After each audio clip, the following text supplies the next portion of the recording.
Hoje é o nosso companheiro Manuel Prudêncio, que vai falar para nós o tema a prece.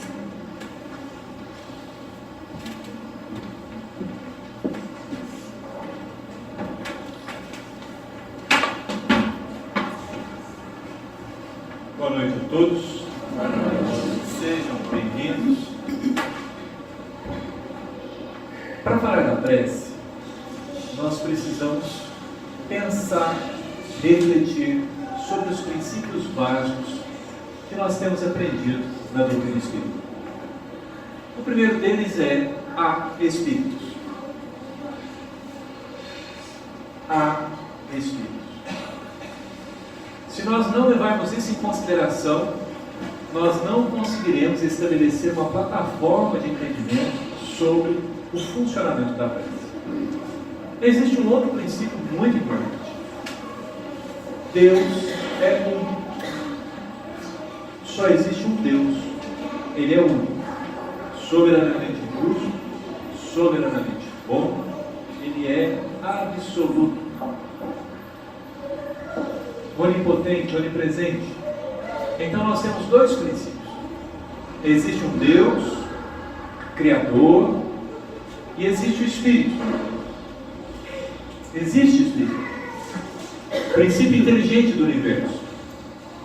E nós temos o terceiro, que é matéria.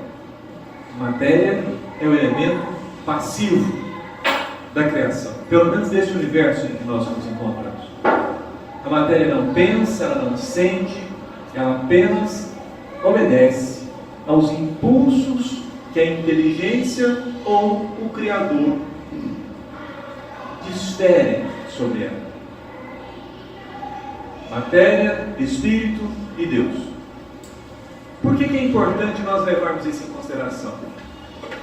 Porque se nós estivermos numa perspectiva materialista, só existindo matéria, não existindo Deus, não existindo Espírito, por que orar? Para quê? Que inteligência pode responder a um pedido se nós tivermos sido resultados do acaso? O acaso poderia reagir a um pedido nosso? A um impulso, ao desejo? Primeiro isso. Muitos de nós não temos orado, não temos colocado fervor nas nossas orações, não temos usado a prece como devemos, porque nós, apesar de estarmos na casa espírita, somos materialistas. Não acreditamos em Deus, não acreditamos no Espírito. Só achamos que existe uma coisa no universo, e essa coisa é a matéria. Se não superarmos isso, é inútil toda e qualquer divagação, toda e qualquer reflexão. Eu posso citar diversas histórias. Para o materialista, as explicações serão todas, sem exceção, frutos do acaso. Porque não tendo inteligência, não há como esperar uma resposta inteligente. A matéria não tem inteligência. A inteligência é um resultado da combinação dos elétrons, dos átomos, que formaram uma cadeia molecular. E essas cadeias combinadas geraram o ser humano. E o ser humano, então, é o ápice da combinação dessas moléculas. A inteligência é um subproduto dessa combinação. E pasmem, muitos de nós acreditamos nisso. Vivemos dessa forma e falamos para as outras pessoas que é assim.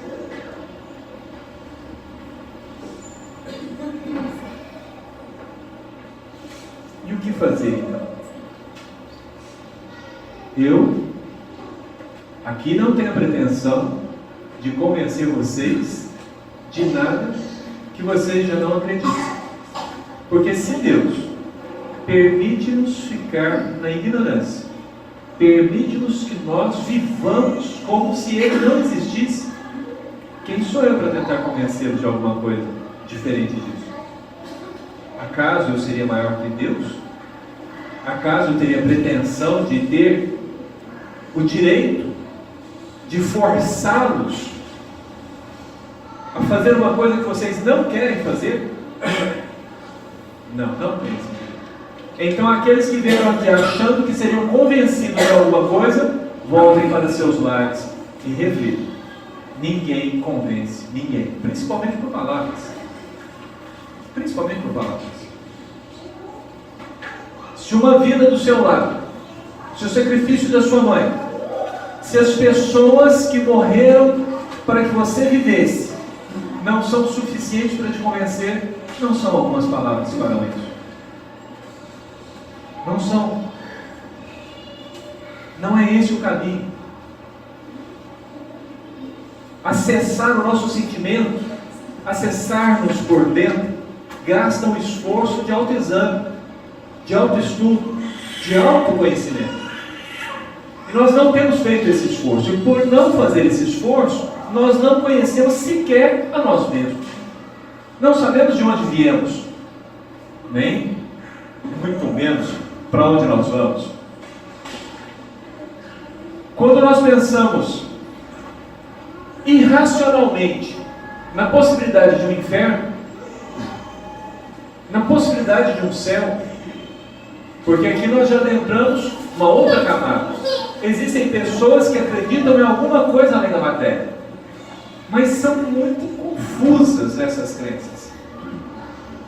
Porque ao pensar no inferno, olhando para a maior parte dos meus amigos, eu acho que eu vou ter que ir para o inferno também, porque eu não vou encontrar meus amigos no céu. Meus amigos são tudo briguentos, guilhentos, têm dificuldade de perdoar, não são anjos. Se não são anjos, só poderia existir no inferno se eu tiver uma crença dessa. Então quando nós pensamos que existe um Deus, a gente pensa num Deus miserável, num Deus que criou-nos para irmos para o inferno. Olha que absurdo. Um criador masoquista, né? Ele gosta de ver os outros sofrerem, que olha para a terra. Essa é a concepção. Compreenda. Aqui, uma das razões de nós não queremos acreditar em Deus é porque quando nós pensamos nesse tipo de Deus, melhor não acreditar. E aí nós tentamos viver sem. Ao tentarmos viver sem, nós abandonamos a prece. Porque como é que nós vamos orar para um Deus que manda todo mundo para o inferno? Irremediavelmente. Porque depois você anda no inferno, você sabe que você não sai, né? Vocês sabem, né? Não tem reencarnação. Entrou lá, ó, acabou. Tanto faz você estar na beirada quanto no meio. Não vai fazer diferença, você não sai de lá. Esse tipo de crença inutiliza a prece. Ou eu vou tentar subornar Deus. Ô Deus, dá um jeitinho aí, ó, eu vou acender umas velas pro senhor, tá? Percebam, nós já estamos conversando com vocês sobre a prece. Porque a partir do momento que nós superamos, que nós aceitamos que existe além da matéria o Espírito e Deus, nós já começamos a falar no intercâmbio. Só que para que esse intercâmbio aconteça e para que exista alguma relação de confiança, é necessário que eu olhe para o outro lado, porque num dos lados estou eu, e que eu veja do outro lado pelo menos alguém mais inteligente do que eu, mais poderoso, mais amoroso, melhor do que eu. Porque se ele for igual a mim, ele pode ser que ele ouça meu pedido e esqueça. Engaveta. Olha, amanhã eu olho, tá? Vocês de vez em quando falam isso para os filhos? Amanhã, papai. 1 ano, 2, 90 anos. Então, para que nós entendamos a prece, primeiro, nós temos que elevar o nosso Deus. E quando eu digo elevar, nós começamos a ter um outro problema, porque é ponto de referência. Porque se eu elevar a Deus, ele saiu dos japoneses. Ele não está lá mais. Porque os japoneses estão aqui debaixo, né? atravessa a terra, vai sair lá do outro lado. Então, não é elevar a Deus, é expandir o meu conceito sobre Deus, tirar dele a incapacidade que eu coloquei, porque eu coloquei nele um Deus malvado, um Deus ruim, um Deus que condena todos os seus filhos, um Deus que não tem tempo, um Deus humano, um Deus Dilma, Fernando Henrique, um Deus, como é que chama nos Estados Unidos agora? Trump. Porque os nossos pontos de referência humanos são humanos. Quando nós pensamos num Deus, nós projetamos uma imagem humana. Quando nós projetamos uma imagem humana, o Deus que está lá é um Deus falho, que nem sou eu, que nem é a melhor concepção possível de um ser humano. Por isso Kardec começa perguntando o que é Deus, para tirar de nós a barba, para tirar a humanidade divina, para expandi-lo, para ele ser um Deus além do planeta Terra, além do universo conhecido, um Deus infinito. A partir do momento que este Deus se expande, ele é infinito e ao mesmo tempo está em toda parte. E para que a gente entenda essa coisa de estar em toda parte, pensem no corpo de vocês. Onde você está no seu corpo?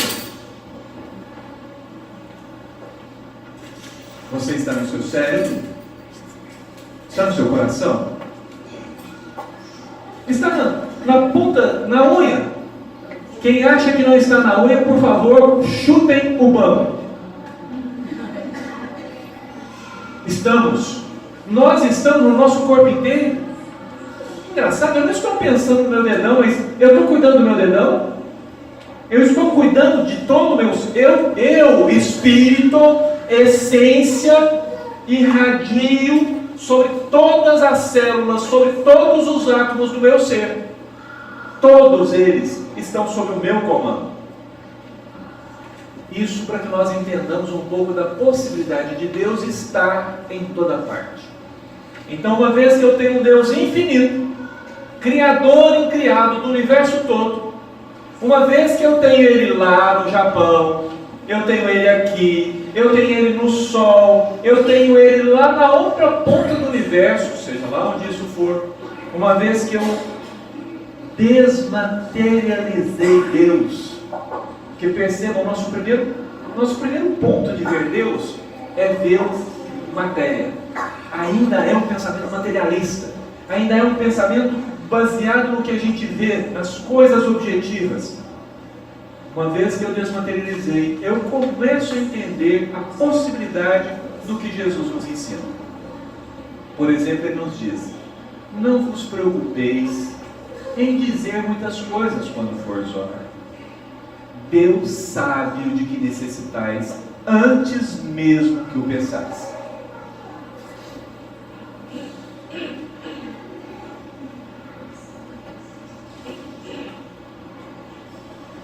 A leitura do começo da noite nos faz uma proposição. Todo propósito, todo anseio, todo desejo, todo pensou já foi, todo, sem exceção, são preces.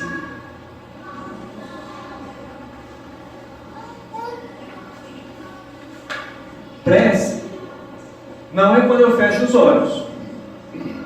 Prece não são as palavras que eu digo.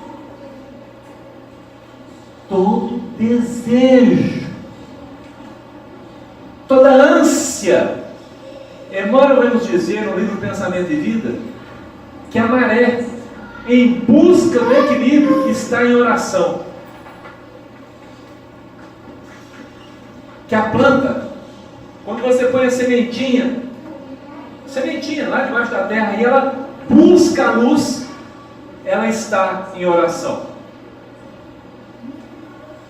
Que o engenheiro, quando ele está planejando, fazendo cálculos, ele está em oração. Que um professor, quando planeja a aula para seus alunos, está em oração. Que um médico, quando busca o conhecimento para poder curar seus pacientes, está em oração. Que o administrador, quando planeja as tarefas a serem executadas, está em oração. Meus amigos, se nós não desmaterializarmos, nós não seremos capazes de compreender o que o Espiritismo veio nos revelar. Porque o Espiritismo é a terceira revelação. Ele mostra para nós aspectos que não eram possíveis de serem vistos na época que Jesus esteve na Terra. Ele explica, ele nos auxilia a entender, ele nos dá o básico para que nós possamos compreender Jesus. Jesus estava coberto de razão quando nos diz que nós não precisamos de muito falar. Por que não? Vamos tentar fazer um exemplo para tornar compreensível. Avós, vocês têm netos. O neto tem que falar para vocês que ele precisa vestir roupa? Ele tem que falar para vocês que ele precisa brincar? Ele tem que falar para vocês que ele precisa comer? Não? Não? Vocês antecipam as necessidades deles? Antecipam? Todos nós antecipamos. Se nós, brutos, duros, como nós somos, fazemos assim para os nossos filhos e netos, quanto mais o Pai. Então ele sabe. Mas nós somos 7 bilhões de espíritos na Terra. Somos. Mas espera aí. Nós começamos numa plataforma de onipotência e onipresença.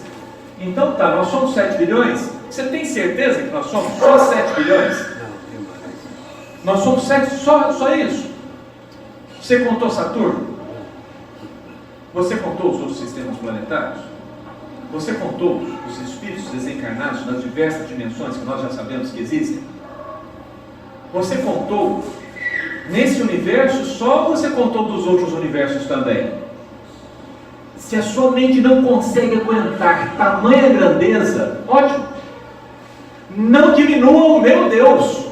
Não coloque o meu Deus dentro dos limites da sua capacidade de entendê-lo. Ele não está. Ele não cabe dentro da nossa mente. Ele não é finito. Ele é infinito. E por ser infinito, basta que eu me esforce por entender esta infinitude. E não que eu o limite. Porque se eu o limito, ele vira um homem. Porque o máximo que eu conheço de bondade e inteligência é um homem. Aí o meu Deus não pode ser melhor do que o Chico. E vocês acham que o Deus, o nosso Deus, que criou a todos nós, que criou as plantas, que criou as formigas, que criou os dinossauros e depois exterminou estes mesmos dinossauros, vocês acham que esse Deus, que cuida desse universo, que só o planeta Terra tem 4,5 bilhões de anos, que o nosso universo, desde o Big Bang, tem 15 bilhões de anos, vocês acham que esse Deus, nessa dimensão, não dá conta de cuidar de todo o universo? Compreendem por que nós não colocamos fé nas nossas preces? Porque o nosso Deus não é desse tamanho. Manuel, é muita grandeza, aí eu não consigo conversar com ele, então vamos diminuir. Lembram? 3 princípios. Matéria, não é possível responder, porque acaso não responde a desejos. Deus pode, mas eu não compreendo, porque tal grandeza é incompreensível para mim. Isso disse Davi no Salmo 139. Antes que haja em mim palavras, tu sabes os meus pensamentos. Tal entendimento me escapa, eu não consigo compreender. Se eu subo até o céu, o Senhor está lá. Se eu desço aos infernos, o Senhor está lá. Não consigo compreender. Então vamos para o que nós damos conta de entender. Se nós todos aqui morrermos, o que sobra aqui nessa sala? Matéria. E o que mais? Espírito. Porque só desligou um do outro. Correto? Então tá. Nossos mortos, aqueles que nos antecederam, enchem os espaços que nos cercam. Enchem os espaços. Os Espíritos mostram para nós que num ambiente como esse, devem ter pelo menos uns 300 Espíritos desencarnados. Só de trabalhador. Fora os necessitados. Então está cheio de espírito desencarnado. Qual é a missão dos espíritos mais elevados? Vou dar uma dica para vocês. Fazer o bem. Jesus reforça quando ele nos lembra o primeiro mandamento, que é amar a Deus sobre todas as coisas. E o segundo? Amar ao próximo como a si mesmo. O que acontece com o espírito na sua última encarnação? Ele se transforma num espírito bem-aventurado. Ele não precisa mais reencarnar, porque ele está na última, né? Depois da última não encarna mais. Ele é bem-aventurado. E qual é a missão desse espírito que agora atingiu a perfeição moral? Ajudar o Amar. e ajudar. Amar. Nós estamos assim de espíritos encarnados que amam. Ao contrário do que nós pensamos, que a gente está no meio do inferno e ao nosso derredor só tem espírito infernal, porque tem muita gente que fala que os espíritas só conversam com os demônios. Não é isso? E os demônios são espíritos infernais. Então tem gente que acha que a Terra está no meio do inferno e a gente está cercado de espíritos. Só que quando você estabelece o patamar de que o seu Deus é um Deus de amor, que é um Deus que propôs o amor, que é um Deus de infinito, então o que é mais próximo de nós? Espíritos imperfeitos ou espíritos perfeitos? O que tem mais no universo? Desamor ou amor? Muda a nossa plataforma de prece, não muda? Muda, gente. A compreensão nos faz ver que é possível sim, está cheio de espíritos bons, esperando o nosso desejo, porque a prece verdadeira não é a minha verbalização, a prece verdadeira é o meu desejo. Quando eu desejo progredir, eles já estão à minha volta. Mais do que isso, antes do meu desejo, eles já estavam propiciando circunstâncias para que o meu desejo florescesse. Eles nos cultivam, eles nos cuidam, como nós cuidamos dos nossos filhos. A tarefa dos espíritos superiores é auxiliar a humanidade no seu progresso. Por que Jesus cuida da Terra? Por que há 4 milhões de anos e meio atrás ele recebeu das mãos do Criador a nebulosa para formar um planeta para nós? Os espíritos superiores têm essa missão. Os espíritos nos respondem no livro dos Espíritos que quando nós pedimos para os espíritos com sinceridade, forças, inspiração, ajuda para vencer um defeito, eles acorrem. Eles não vêm igual muitas vezes a gente faz em casa, não. Que alguém pede alguma coisa, a gente olha, espera uns 5 minutos para ver se desiste. Aí a pessoa fala de novo, aí a gente...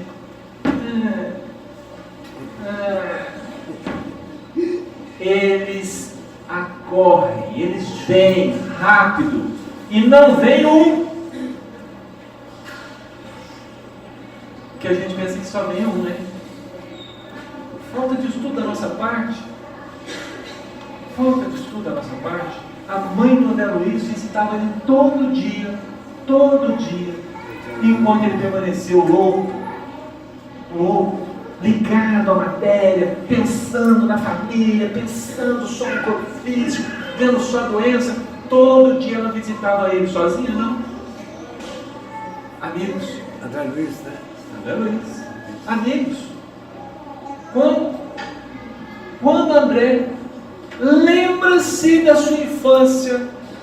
Lembra da mãe que o ajudava a orar, que o ensinou a juntar as mãozinhas e fazer Pai Nosso. Ele pensa, deve existir um Deus.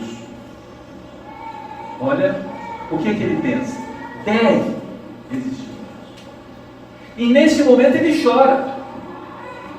E neste momento ele deseja encontrar esse Deus. Ele deseja que esse Deus exista. Ele deseja, porque é a única forma dele sair daquela situação. Então ele se entrega a esse desejo. Ele não sabe por quanto tempo ele permanece em lágrimas. Ele não sabe o que ele disse. Mas ele sabe que num determinado momento ele percebe ao seu lado Clarencio e mais 2 espíritos carregando uma maca.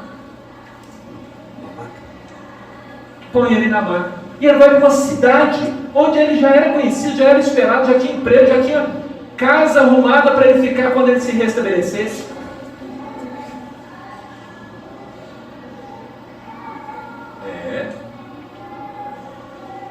Não é um. Quantas missões André Luiz narra para nós que um grupo de espíritos vem receber alguém que vai desencarnar? Quantos espíritos se reúnem para cumprimentar o nenenzinho que está se formando no ventre da esposa, no ventre lá na casa? Quantos vêm para receber o que está desencarnando? Centenas. Centenas. Recebem uma professoria primária do interior, lencinhos cantam. Não tem miséria de amor no plano espiritual. Nós estamos cercados de espíritos de luz que querem nos auxiliar. Basta que nós desejemos. Prece, de verdade, não são palavras, são desejos. São desejos que emanam de nós. E aí nós entendemos quando Emmanuel nos diz que o professor está em prece quando ele prepara uma aula. Deus não espera nossas palavras. A melhor oração, que é uma musiquinha infantil, evangelização infantil, que fala: a melhor oração é o amor. A melhor oração é o trabalho. Quando nós estamos lá, lavando uma roupa, não resmungando, tá? Sem resmungo. Quando nós estamos lavando uma roupa, nós estamos refletindo as falanges que cuidam da humanidade. Lavar uma roupa. Quando nós estamos fazendo uma comida, nós estamos sintonizados com todos os trabalhadores que sustentam a vida na Terra. Não é brinquedo não, gente. A gente acha que está sozinho, mas a gente não. Eu não teci minha camisa, eu não fiz os botões da minha camisa, eu não industrializei essa lente que eu uso. Nada. Olhem à sua volta, você não fez nada. E você acha que você está sozinho? Você acha que Deus está esperando que você resolva adorá-lo? Você acha que ele é mesquinho desse tanto? Mude de Deus. Se Deus seu, não está com nada. Troca. Dentro de você. Olhe com atenção e veja. Se você não é capaz de vê-lo, olhe os espíritos bons que estão à sua volta. Olhe esses espíritos. Pessoas que construíram essa casa há anos atrás, só para poderem fazer o bem. Para poderem dar um prato de sopa a pessoas que tinham fome. Para poder ter um lugar onde pudessem conversar sobre o amor divino. Onde pudessem se encontrar e preparar, um ao lado do outro, o recurso para levar aqueles que nada tinham. Estes espíritos, que todos vocês conhecem, porque todos nós convivemos com esse tipo de gente, são espíritos bons. Estão em toda parte, cuidando de nós. Tem gente lá no DEMAI que está recebendo para isso, mas tem gente que está preocupado com o nosso bem-estar nas gerações futuras. Estão trabalhando para aqueles que ainda nem nasceram, que nem existem na nossa cidade. Deus não está cuidando de nós só agora. Os homens bons não estão cuidando de nós só agora. a vida em sociedade, a nossa humanidade aqui na Terra só é viável por causa desses bons corações. E tem vaga. Tem uma vaga para cada um de nós. Tem um lugar esperando cada um de nós. O nosso futuro, inevitável, o nosso destino certo é que nós também sejamos bons. Nós também teremos preocupação o bem das outras pessoas. Nós também viveremos com visão mais ampliada para uma família que se estende a toda a terra no primeiro momento. Mas chegará um momento em que nós seremos capazes de amar a todos os seres, escorpião, barata, grilo, vírus, bactéria, todos os seres da terra, todos os seres, toda a vida. Chegará um momento em que nós seremos capazes de amar o nosso sistema planetário todinho. O que nos aguarda é um infinito de expansão dos nossos sentimentos, porque o amor não termina nunca. A dor passa, o sofrimento passa, a matéria passa, isso que nós estamos vivendo, tudo é temporário, mas o amor, esse caminho ascensional, ele é infinito e nos aguarda o nosso desejo, o desejo de uma vida melhor, a nossa fome de justiça, a nossa sede de amor, porque aquele que tem fome e sede serão saciados, serão bem-aventurados. Basta então que nós tenhamos essa fome. Porque, para terminar, eu gostaria de lembrar para vocês que um dia Jesus chamou seus discípulos e escolheu um caminho que eles não gostariam de fazer. Os judeus não gostavam dos samaritanos. Eles não gostavam de passar pela Samaria. Eles preferiam passar pelas regiões produtivas ao lado do Mar da Galileia, um ambiente mais saudável, mais gostoso e entre amigos. Mas Jesus escolhe passar pela Samaria. E numa tarde encalorada, ele para à beira do poço, o poço de Jacó. Numa região sem água, a quilômetros de distância, só tinha aquele poço. E ali, os moradores da vizinhança iam buscar água. Jesus para ali e espera. Seus discípulos seguem a cidade para buscar o alimento material, porque eles não conseguiam entender que Jesus iria ensinar para eles que há um alimento além da matéria, que é fazer a vontade de Deus. Ele aguarda e chega ali uma mulher para pegar água. Devia ser entardecer, porque era o horário que as mulheres buscavam, o sol já menos quente, a água bem fresquinha. Ela chega e então ele começa a conversar com ela. Mulher, dá-me de beber. A mulher chega a arrepiar, não de prazer, de antipatia.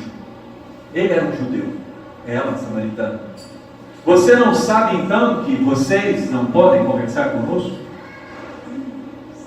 Mulher, se soubesses quem é este que te pede de beber, pedirias a mim a água viva, e eu vou daria, e ela se transformaria em seu coração numa fonte a jorrar perenemente, e você jamais sentirá sede novamente. O que a mulher diz para ele? Senhor, dá-me desta água, dá-me dessa água. Jesus foi lá, porque essa mulher já desejava essa água. Assim como Zaqueu, que sabendo que Jesus passaria por ali, sobe ao mar. Quando Jesus olha para ele, ele não cabe em si de contente, porque Jesus ainda o chama pelo nome. Zaqueu, desça daqui. Eu preciso me hospedar na sua casa. Estão entendendo? Agora que nós vemos Deus e vemos a bondade dos Espíritos, eles estão respondendo às preces, aos desejos. Zaqueu queria ver Jesus. Não ousava pedir para que ele entrasse na casa dele. Não era digno. Mas Jesus sabia o que ia no coração. Aquela mulher também tinha uma sede. Ela estava cansada. Tantos maridos, quantos maridos ela tiveram? Ela queria um amor, ela queria verdade, ela queria um alimento puro da alma. Chega de mentiras, chega de ilusões. E o que Jesus faz? Vai até ela, antes que ela faça as preces, antes que ela diga palavras. E como diria Davi, tal ciência é por demais grandiosa. Que a paz de Jesus, que nos trouxe aqui, que nos preparou para esse dia, que vem nos acompanhando há milhares de anos, cuidando do nosso crescimento, cuidando do nosso coração, zelando pelas sementes que Ele tem depositado ao longo das eras, que esse mesmo Jesus nos envolva com a sua paz permanente. Que assim seja.